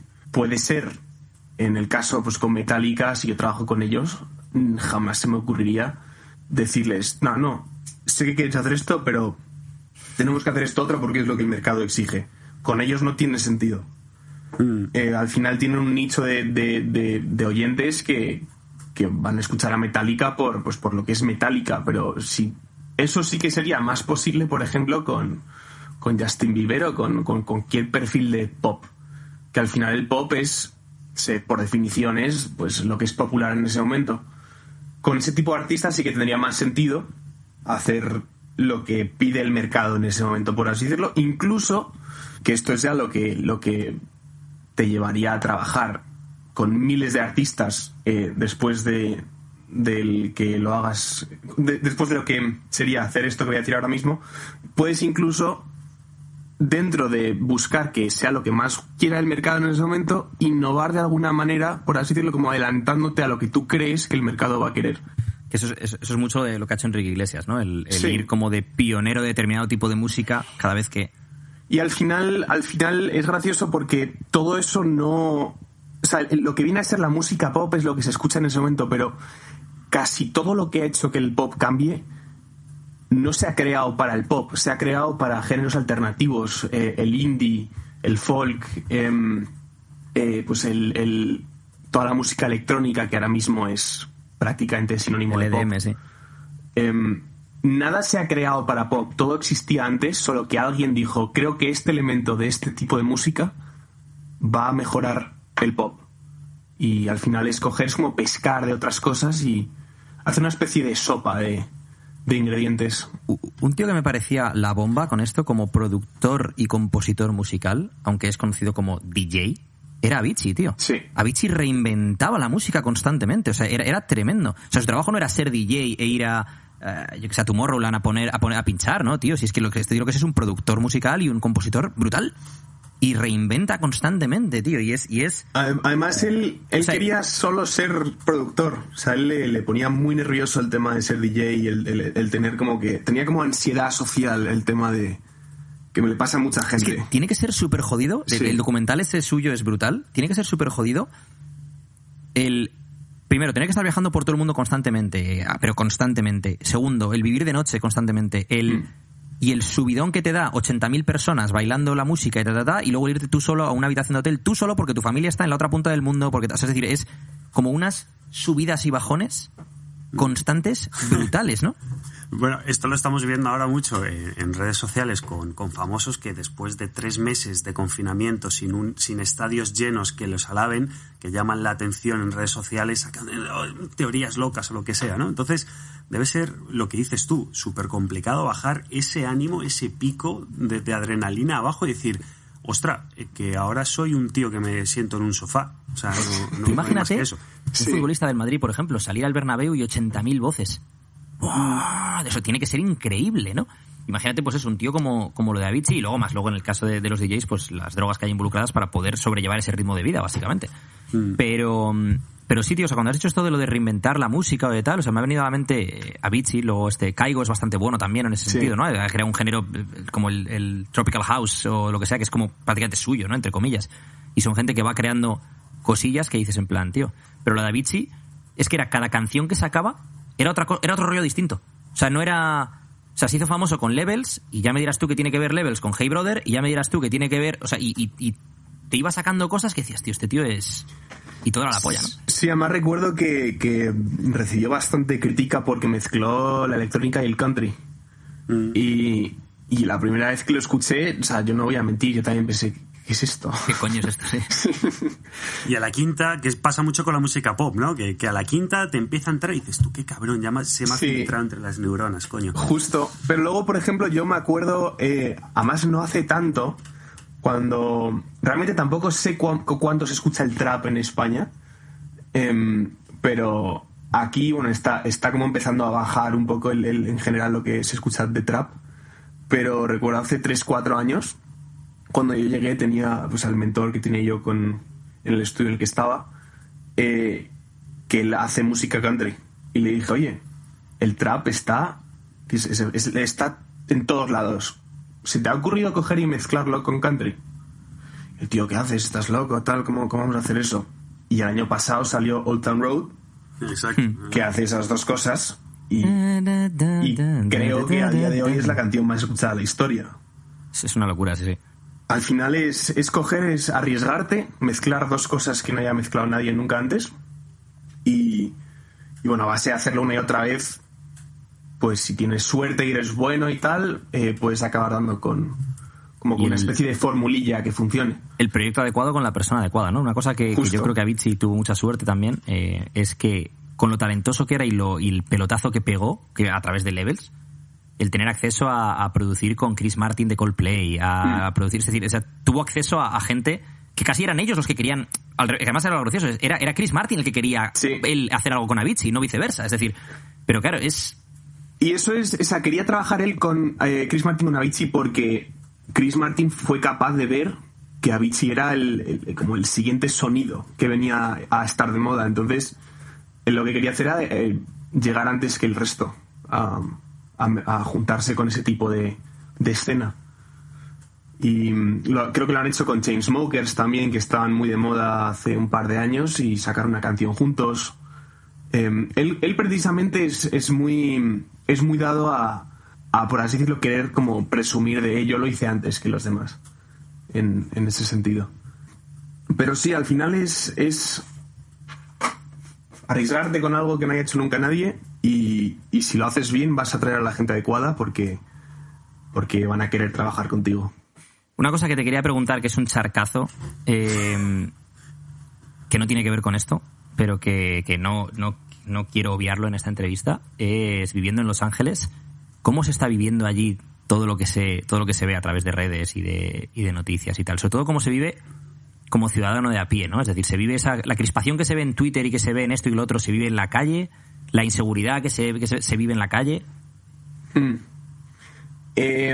A ver, en mi caso yo no te puedo dar como, por así decirlo, yo no tengo experiencia a pie de calle porque yo creo que es una insensatez con el tema del corona estar saliendo a la calle con los números que está haciendo la gente a la calle.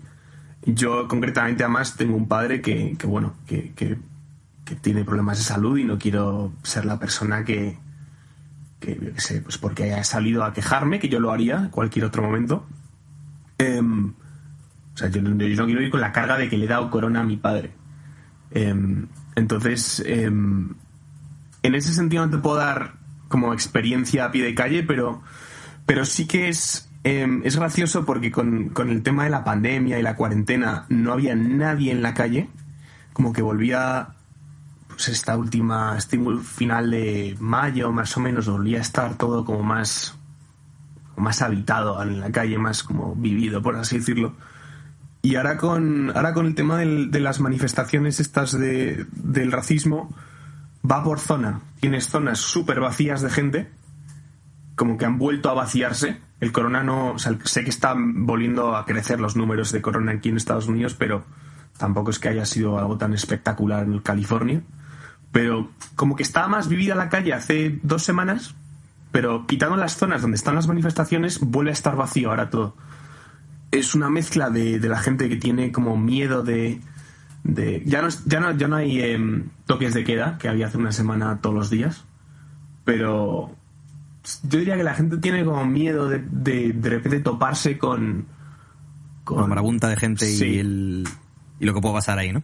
Sí, o sea, al final también digo yo que habrá gente que está pensando lo mismo que yo, no voy a salir a la calle, porque pues al final lo que pasó con el 8 de marzo, gente pues empeoró todo el tema de los contagios, y quien lo niegue, pues es lo mismo aquí. O sea, además, el tema de esto, a mí lo que me jode de esto es, por un lado, la hipocresía política, ¿no? Por ejemplo, cuando pasó todo lo de la manifestación de los cayetanos, entre comillas, hubo muchísima crítica social, y yo estoy de acuerdo con esa crítica social. No era el momento para salir a la calle de esa manera y tal y cual con la situación de la pandemia. Es decir, si se está muriendo la gente, si hay gente que le están enterrando en el Palacio de Hielo sin que su familia les vea, hay que tomárselo en serio. Pero se critica eso desde la política, y sin embargo luego Black Lives Matter y no se critica, y es en plan, entonces ¿en qué quedamos? O se critica todo o no se critica nada. Y a veces parece como que la gente solo se quiere adherir a las causas que son políticamente correctas, ¿no? Sí. Que la mayoría va a defender. Independientemente de que doy por hecho que todos los que estamos hablando aquí ahora mismo estamos en contra del racismo, estamos en contra de la brutalidad policial, o sea, es decir, que eso lo doy por hecho. Pero tal vez no es el momento de montar una manifestación. A mí me llamó mucho la atención el Reino Unido, porque es en Estados Unidos entiendo que gran parte de la manifestación, y no estoy de acuerdo para nada con los riots, los motines que destrocen cosas, la manifestación pacífica sí, lo otro que se ha hecho no, pero puedo entender el punto en el cual la gente sale a quejarse de la brutalidad policial porque se puedan dar casos de brutalidad policial allí, y ya podríamos hablar de por qué se dan o lo que sea, eso ya creo que daría para otro podcast entero, ¿no? Pero que salga la gente en Reino Unido, que los policías de Reino Unido no llevan ni arma encima, a insultar a los policías y a quejarse de la brutalidad policial y a juntarse miles de personas en medio de una pandemia del corona. O sea, y Boris Johnson no, eso sí se puede hacer, pero hace una semana no podías ir a ver a tu abuela o ir a enterrar a tu padre. O sea, esas son cosas que me dejan anonadado con la situación política actual, de lo que hablábamos antes, ¿no? De el que quiere algo por tu bien te dirá la verdad, y el que quiere algo por su propio bien te dirá lo que tú quieres oír. Y esa es la situación que yo veo ahora mismo mucho a nivel político con este tipo de situaciones, ¿no? La situación de ¿la gente va a estar de acuerdo o no con esto? Vale, van a estar de acuerdo, entonces esto sí lo permito. ¿La gente estará de acuerdo o no con? No, me voy a posicionar, mis votantes no están de acuerdo con estos que salen con las banderas de tal, entonces me voy a posicionar de esta manera.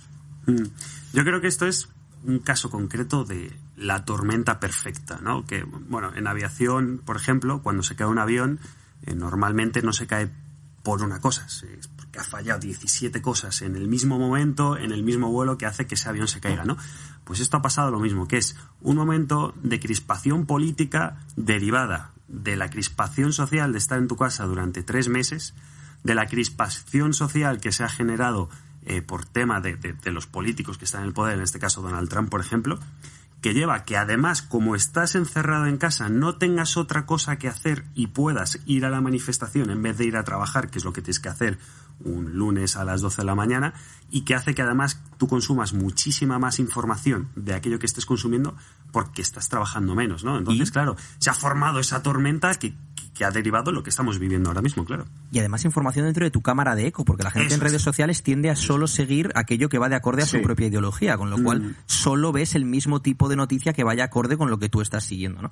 Más lo que dices tú, toda la crispación de estar en casa y tal. Y otra cosa, sin meterme en teorías conspiranoicas ni cosas estas, y otra cosa, que es año de elecciones, y hay mucho dinero detrás de que esas manifestaciones se den para que Trump no salga elegido en noviembre. Y yo con esto no estoy haciendo apología ni de Trump ni de Biden, a mí me dan igual. O sea, es lo que hemos hablado antes, vaya 2 candidatos.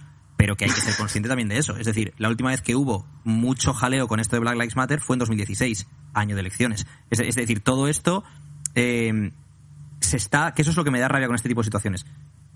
Un movimiento que es completamente legítimo y con una causa completamente legítima con la que creo que cualquier persona decente comulga, se está politizando para, en este caso, sacar a Donald Trump de la Casa Blanca, ¿no? En lugar de centrar esto en el problema de oye, tío, de hacer una reforma policial, o lo que hemos hablado antes de, a lo mejor tienes que mirar el tema de la estructura sociopolítica, de los guetos, de esto, de por qué hay gente que no tiene oportunidades o tal, no sé, en lugar de utilizar esto como plataforma para vota a Biden, ¿sabes qué decir? Y yo quiero hacer aquí romper una lanza a favor de mí mismo.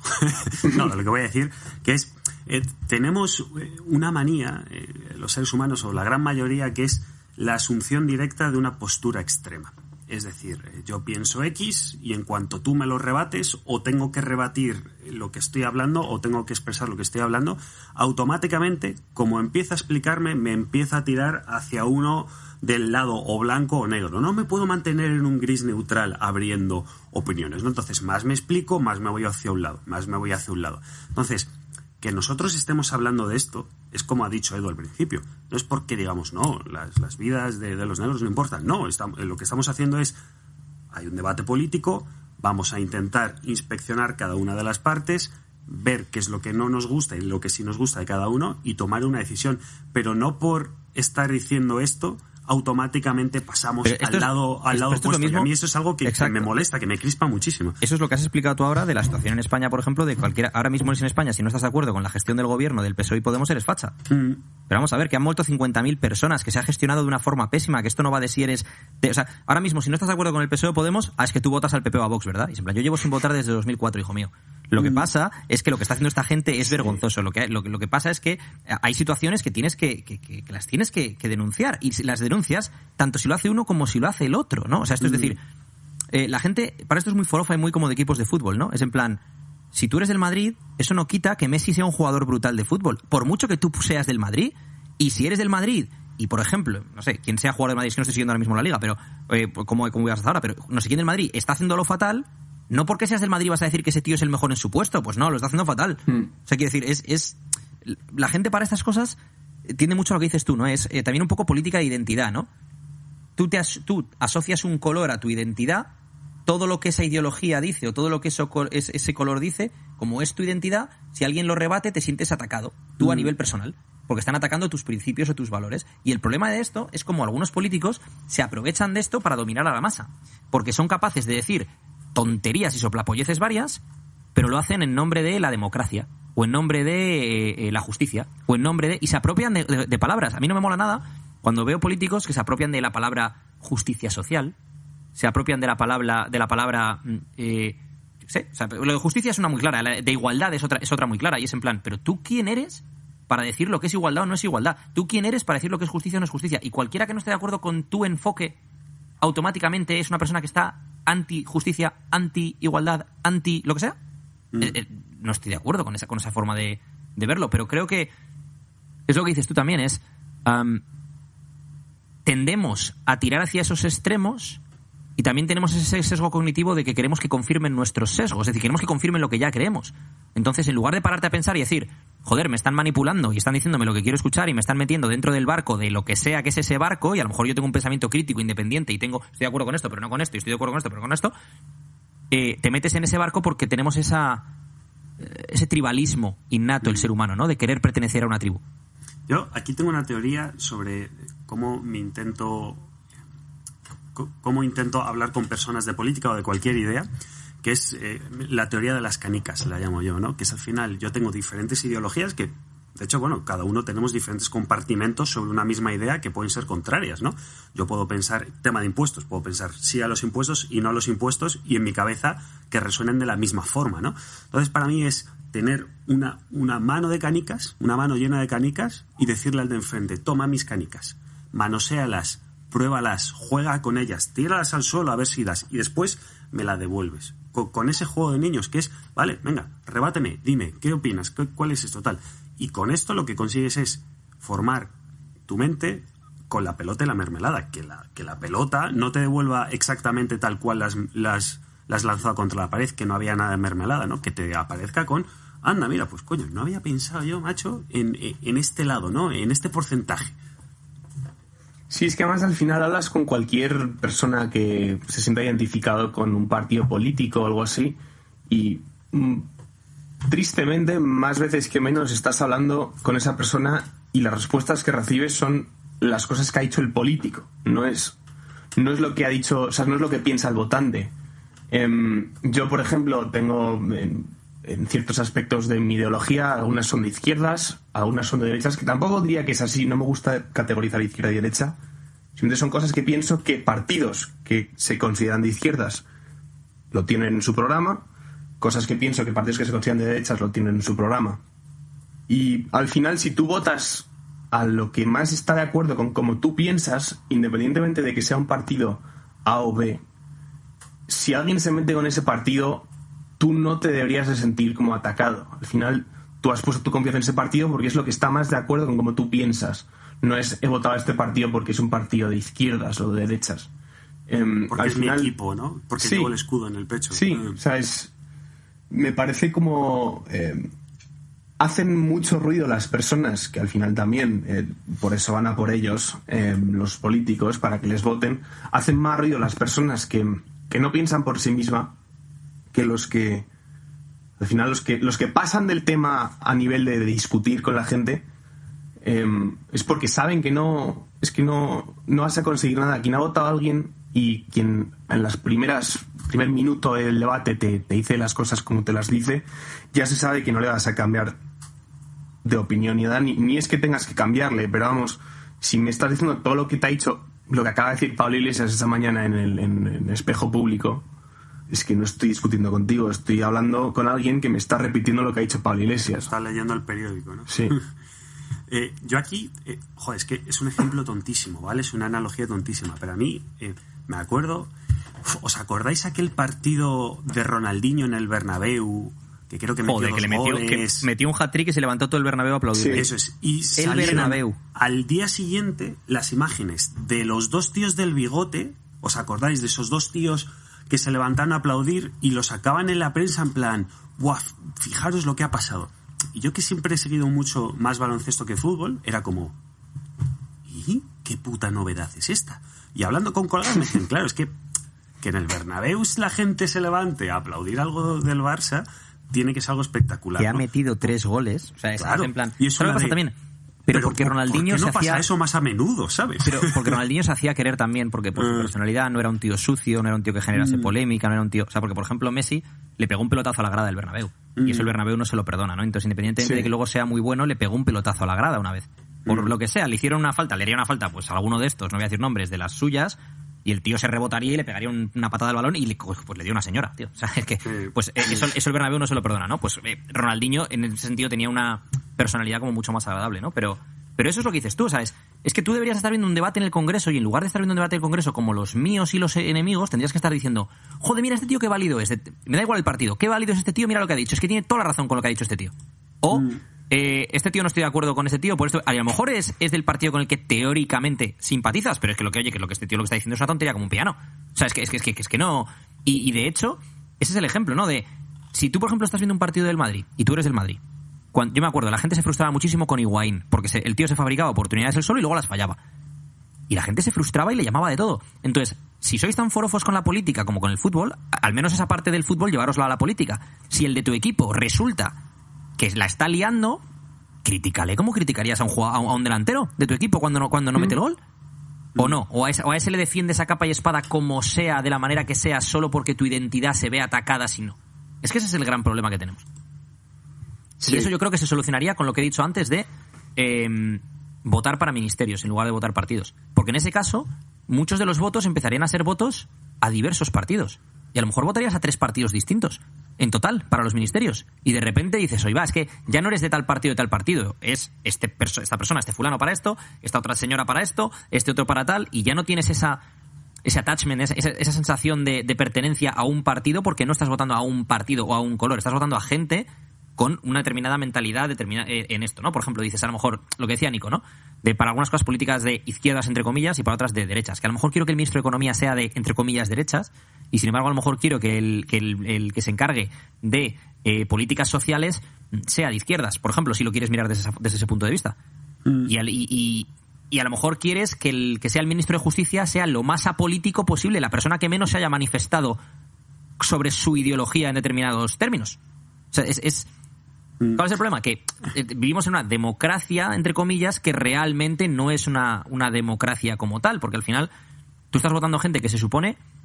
es que esta gente no son los amos, que ese es el gran problema de cómo lo tenemos todo percibido. Esta gente se supone que son tus representantes en el Congreso, que tienen que representar lo que ellos, previo a las elecciones, dijeron que iban a hacer, y tú les has votado por lo que han dicho. Tú no le has votado, en teoría, ni por su partido ni por él como persona. Le has votado por las promesas electorales. Y es a lo que tendrían que atenerse, a esas promesas electorales. Y ahí es donde viene el problema. Cuando esta gente lo que es, no, yo como tengo el cargo público, hago lo que a mí me da la gana, porque tengo el cargo público. No, tú tendrías que atenerte, por ley deberías de tener que atenerte a lo que dijiste que ibas a hacer.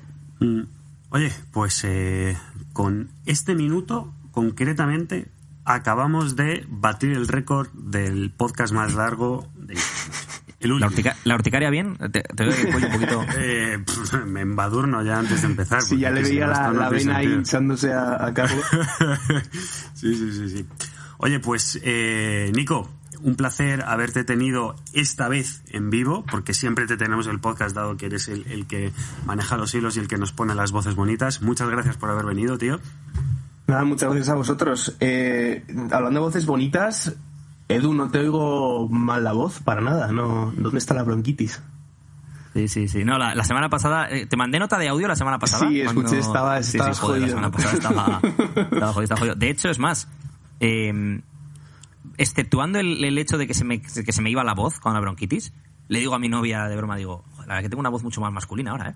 Porque estaba claro, hablaba como Luke, yo soy tu padre. Y digo, como yo, hablas como yo. Si se quedase así, pero no me fallase la voz, perfecto, vamos. Sí, al final, entre que te has afeitado y tienes la voz otra vez normal, te han quitado 10 años, sí.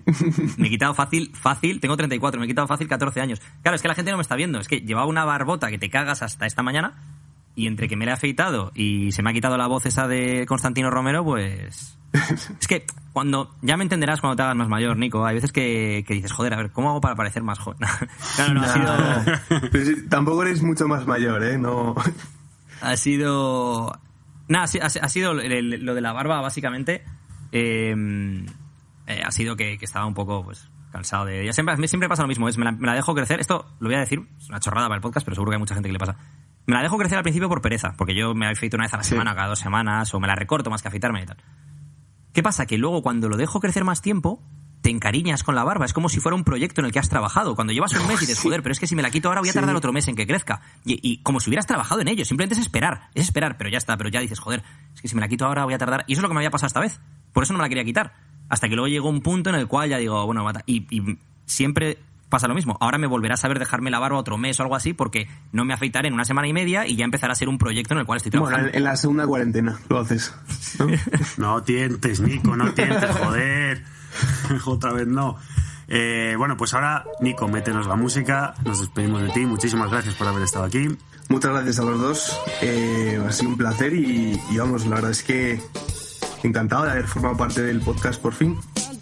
Por cierto, voy a hacer un último apunte respecto a Nico, y es, Nico empezó a trabajar con nosotros porque me mandó un mensaje por Instagram diciéndome si nos interesaría trabajar con él para lo del tema del podcast y tal, porque nos podía mejorar el sonido y todo. Con esto lo que quiero decir es que, como hablamos antes, ¿no? Las oportunidades en general, pues no sé si Nico considera esto una oportunidad o no. Para mí ha sido una bendición que Nico nos contactase en ese momento y ya nos ha mejorado muchísimo el sonido y además es un tío de puta madre.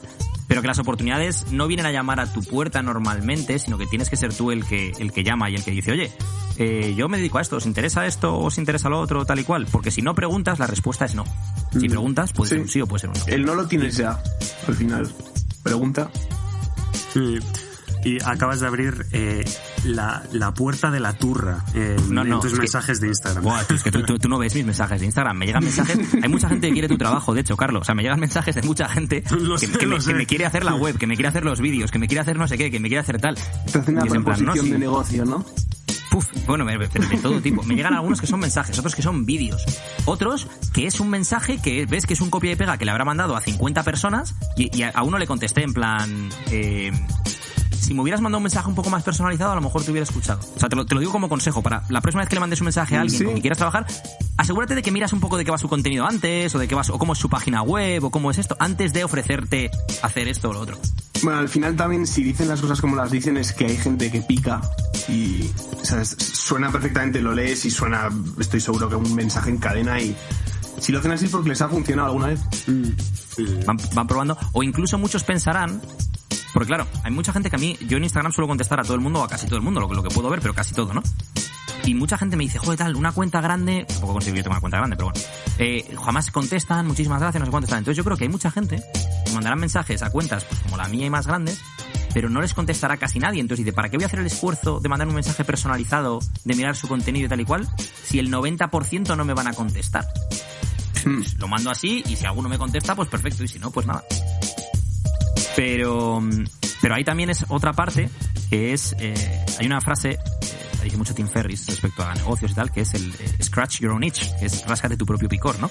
Que es un poco, pues eso, gente que crea empresas en base a servicios que no existen en el mercado y que ellos creen que serían útiles, ¿no? Creo Uber, porque creo que el servicio de los taxis no es eficiente y y creo Uber, ¿no? Y esto es un poco lo mismo, en plan, si tú, por ejemplo, quieres colaborar con alguien, tiene sentido que vayas que te ofrezcas a colaborar con gente de la que ya consumas su contenido y a lo mejor te guste lo que están haciendo, en lugar de ir buscando en plan random por todas las redes o lo que sea. Y dices, no, pues mira, me gusta lo que hace esta persona, comulgo con esto, con lo otro, me gusta el mensaje y creo que puedo ayudarles con esto, con lo otro, pues mira. Por tercera vez, Nico, ponnos la música y por favor, ya basta, que no cerramos. He conseguido lo que quería, hemos superado la hora y media. Vamos. Aquí entra el sonido de una hinchada. Bueno, Nico, un abrazo. Edu, nos vemos en el podcast número 35 y nos despedimos ya del 34. Un abrazo. Hasta luego. Adiós.